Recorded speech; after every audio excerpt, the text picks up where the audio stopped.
joined today by David Skidmore, who is one of the members and the executive director also of the Grammy-winning Third Coast Percussion Ensemble. They have a new recording out, which is really interesting. I've been enjoying listening to it, and David is here to talk with us about it, joining us from Chicago. David, welcome. Thanks for having me. Let's talk a little bit first about you as a percussionist, because, that's a whole wide world of instruments. Usually when I'm talking with, a violinist or a singer, you know what it is that they do, what they specialize in, but you have to play at all kinds of things, don't you, in your role? We do.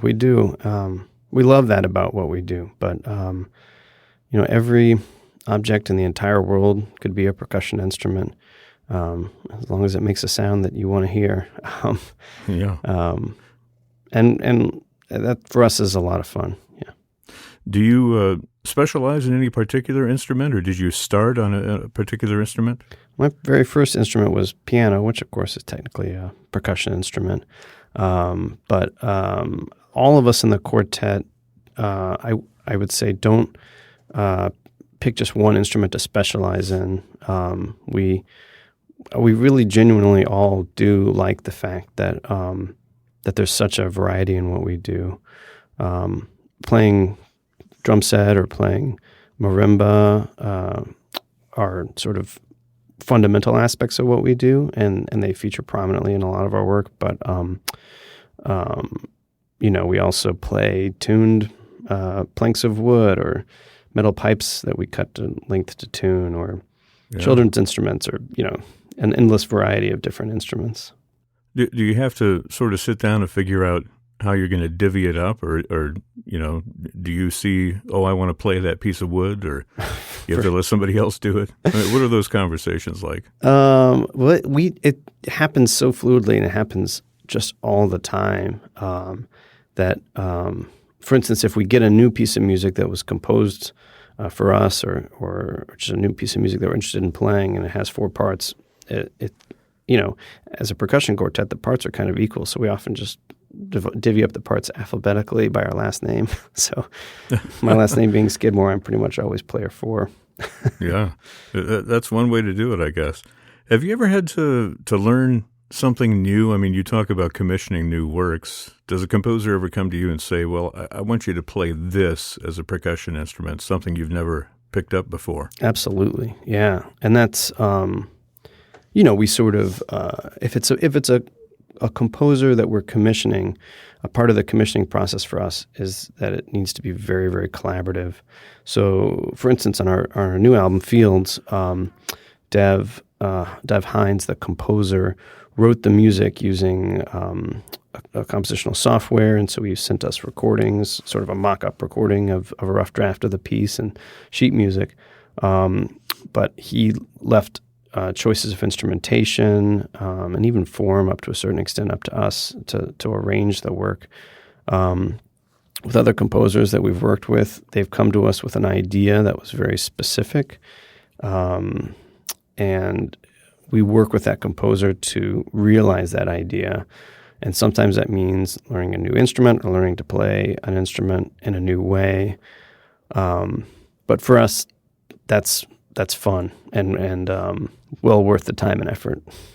Well, it's an interesting collaborative process that I don't hear often from, groups or soloists who commission new works. Generally, they get the music and they perform it, and the composer, has input as to how they approach the piece. But you were really working kind of one-on-one, a real solid collaboration with folks. And I imagine, in a way, that sort of speaks to your charter as a group that's trying to sort of expand the genres of classical contemporary music? For sure. I mean, the idea that there is one person who sits alone in a room and writes music, and that they, send that music to a musician or group of musicians in another room, and those musicians' only communication with the person who created the music is reading this sort of system of signs and this notational system that's an imperfect means of communication. It just has never made any sense to us at all. Yeah. I mean, it's the only option we have if we're playing the music of a composer who's no longer living, aside from, of course, listening to older recordings. But, if the composer's alive, why not talk to them, Yeah, or why not right. find a way for them to create music with you together that is unconventional. And so that's what we did in many ways with Dev, and we're so happy with it because it's music that couldn't have been created any other way, and that for us is really important and special about the project. Yeah. Let's talk a little bit more about Devonté Hynes, because he's somebody that you think of more in the R&B mold, or electronica. Sure. He's performed under the name Blood Orange. There's a lot of music out there from him, and I can hear a little bit of it in this piece, but this also has gravitated a little bit more towards the classical realm, would you say? Absolutely. Yeah. And Dev, the first music he learned to play was classical music. He played cello in the orchestra when he was coming up as a young kid, and he used to sit in on his sister's piano lessons, and it was only a little bit later on when he was in his teenage years that he started to write his own music, and sort of eventually became this persona, Blood Orange, that is known so well in the pop and R&B world. So in a way, this album, Fields, is something that's brand new for Dev, and in another way, it's really just a sort of a return to his roots as a musician. Yeah. There are three pieces on here. The first one is the longest, called For All Its Fury, and that's where the title track, I guess, comes from, Fields. Can you tell us a little bit about his vision for that particular piece, For All Its Fury? Sure. For All Its Fury was written, like most of the music on this album, to be the setting for a new dance project that we created collaboratively with Hubbard Street Dance Chicago. And For All Its Fury was music that a choreographer named Emma Portner created movement for. And Dev and Emma are friends. They've worked together in the past. And For All Its Fury, like most of the album, for Dev, was music that he wanted to create that had this flexibility so that all of these different creative voices could put their own sort of mark on it. And in other words, it wasn't so precious and so complete when he sent it to us that it didn't have room to be what it needed to be for this project. So For All Its Fury, as Dev sent it to us, was, as it is on the album, this alternation between sort of more driving, rhythmic, almost repetitive, sometimes evocative of minimalist music, and these drones, these sort of synth drones that suspend time and are sometimes sort of dark and eerie and sometimes very peaceful and almost meditative.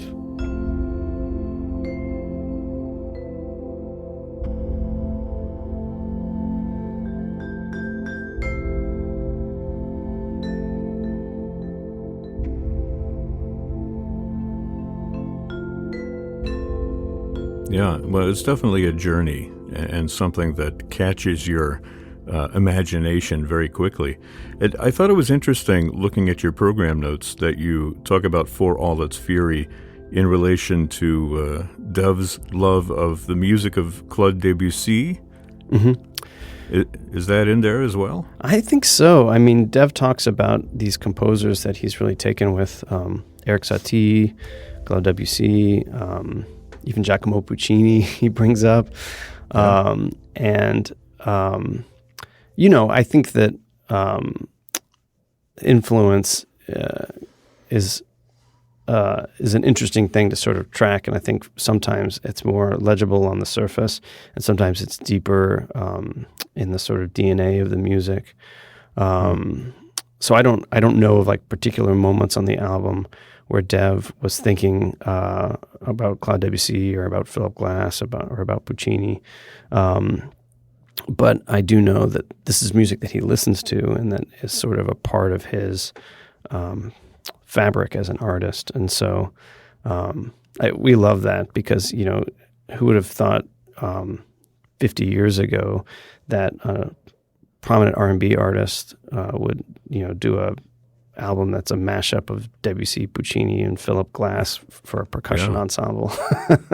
That's great. Well, you mentioned Philip Glass, and you can really hear that minimalist take in the track Perfectly Voiceless, I guess is the name of it. Mm-hmm. And that's somebody that you have worked with and that he has worked with as well, right? Philip Glass. Yeah, that was a great sort of common ground between us and Dev as we got to know each other because when we were reaching out to Dev was right around the time when Philip was writing a new piece for Third Coast Percussion. And it was also right around the time when Dev was playing some of Philip's piano etudes in concert. And Dev and Philip had met at that point. They actually did a really amazing interview that NPR put out in Dev's loft studio in Manhattan. And knowing that there was this shared affinity for not only classical music, but this specific composer who was so important to us, just really made it seem like such an obvious fit to work with Dev. Tell me quickly about how you came together as an ensemble. I assume the term Third Coast, you're referring to like the Great Lakes area, right? Based in Chicago. Yeah, that's right. Yeah. We all studied at Northwestern University, where there's a great music program and at the time a really excellent percussion teacher named Michael Burrett, who now teaches at the Eastman School of Music. And Mike always emphasized percussion ensemble music, chamber music for percussion instruments as an important part of the curriculum for his students. And we fell in love with it and basically said to ourselves, like, this music should exist not only in the academic world, but outside for the broader public as well. So we sort of set ourselves the task of figuring out how to make this a professional, full-time endeavor. And you've done pretty well, I should say. Well, thank you. Since then. I want to mention the last track on this CD, There Was Nothing, because I hear occasionally a little bit of a gamelan-like vibe going on there, and the program notes say that it's reminiscent of Lou Harrison. That's a composer that you guys actually played here in Toledo a few years back when you came to the Art Museum. Do you remember that? Absolutely, yeah. We played Harrison's violin concerto and his organ concerto while we were there. And I think also one other piece. We've played a bunch of Lou Harrison music, and we were so excited to hear this moment in There Was Nothing when Dev sent it to us, because to us it was just immediately reminiscent of Lou Harrison, where there are these very, very clear and almost catchy melodies that are very simple, but played on these objects which are so unexpected. And it is reminiscent of gamelan, which was something that was a big influence for Lou, who, in the end built his own version of a gamelan. And gamelan as a tradition comes up in percussion ensemble music all the time because it is this very, intricate and complex musical form played on these beautiful graduated percussion instruments. And so, that brings in Debussy as well, who was also very influenced by gamelan when he saw it at the World Expo in Paris. So that's a neat kind of through line in the album, I think. Yeah. Well, it seems to me that for your ensemble, with the things that you do, the people you collaborate with, I mean, the sky's the limit, really, because you can expand to fit many different genres. Where do you want to take the ensemble down the road? Where do you want to go? How do you want to push the boundaries of classical music? Well, really, Fields is indicative of the type of work that we want to continue to do. Find a person who makes music at an extremely high level in a really deep and thoughtful way, like Devonté, but who hasn't yet been asked to create a through-composed classical work, and ask the question, do you want to take this on? We're doing that now with an amazing electronic artist out of Gary, Indiana, named Jerlyn Patton, who writes sort of EDM, like electronic dance music, in the footwork tradition. We've done it with another artist named Bana Hafar, who works with modular synthesizers. We love finding these people who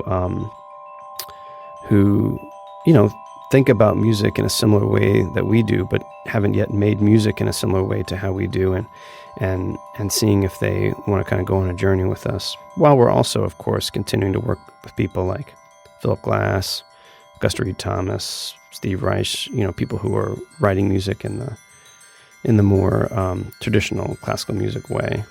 As you say, as a percussion ensemble, we have the distinct advantage of being able to exist in so many different worlds, and we're much less interested in the boundaries between genres than we are in the ways that different genres and different musicians with different backgrounds can talk to one another and make music together.